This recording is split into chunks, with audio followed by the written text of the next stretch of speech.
Well, you've probably heard the name Andrew Tate. He's been in the news a lot. But how much do you really know about the man some have labelled the world's most dangerous influencer? Now, currently awaiting trial in Romania, he and his brother Tristan are charged with human trafficking, rape and involvement in an organised crime group. Now, despite his legal troubles, however, Tate's wealth and notoriety continue to grow.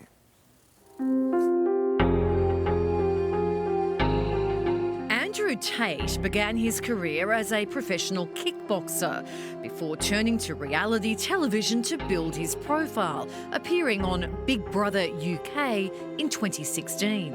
So I know I'm the most intelligent person in this house. I know I'm the most capable person in this house. Fact.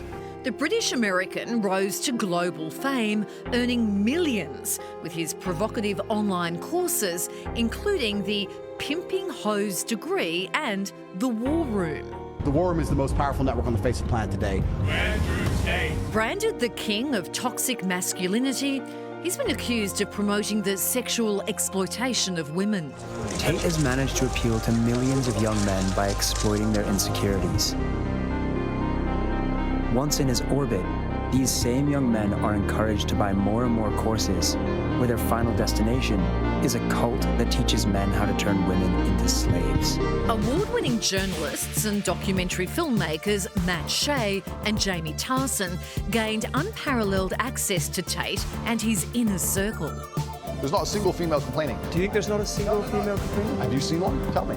As well as shocking accounts from whistleblowers and alleged victims. If I wasn't doing well, things would become more violent. Now, their new book explains how a failed reality TV star became one of the most famous and controversial influencers in the world.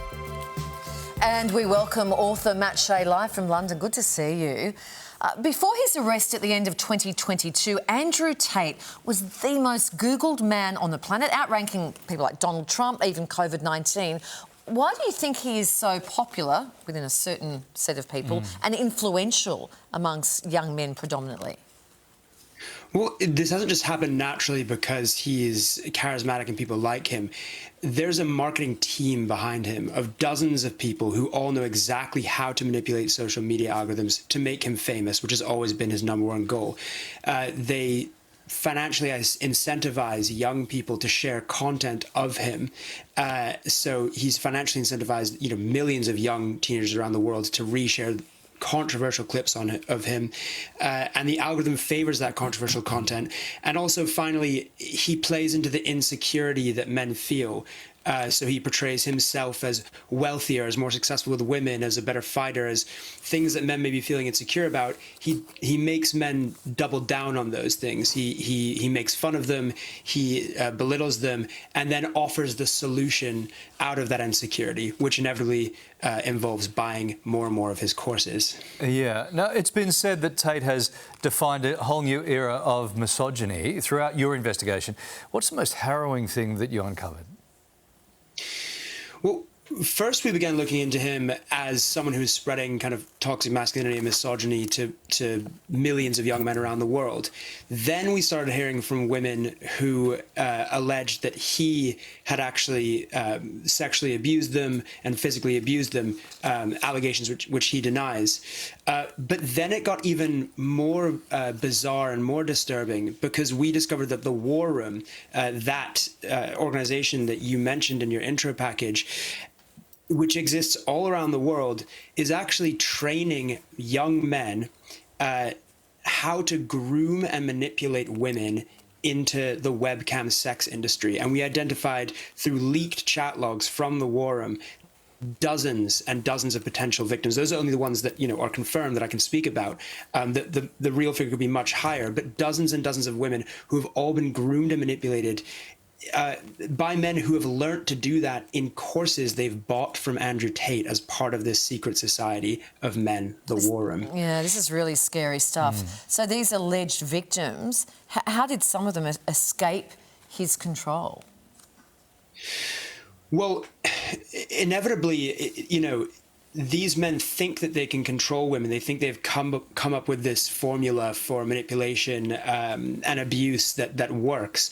But in reality, you can't just control another human being. And these women did eventually, many of them came forward, went to the police, or contacted us when they found the police weren't taking their claims seriously. Okay. How did Andrew feel about the documentary you made? Does he know about the upcoming release of the book?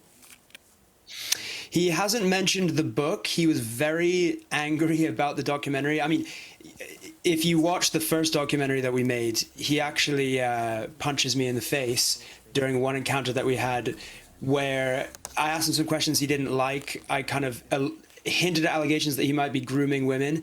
He asked me to meet him in a boxing gym. Then he said, put on some gloves, you're boxing me.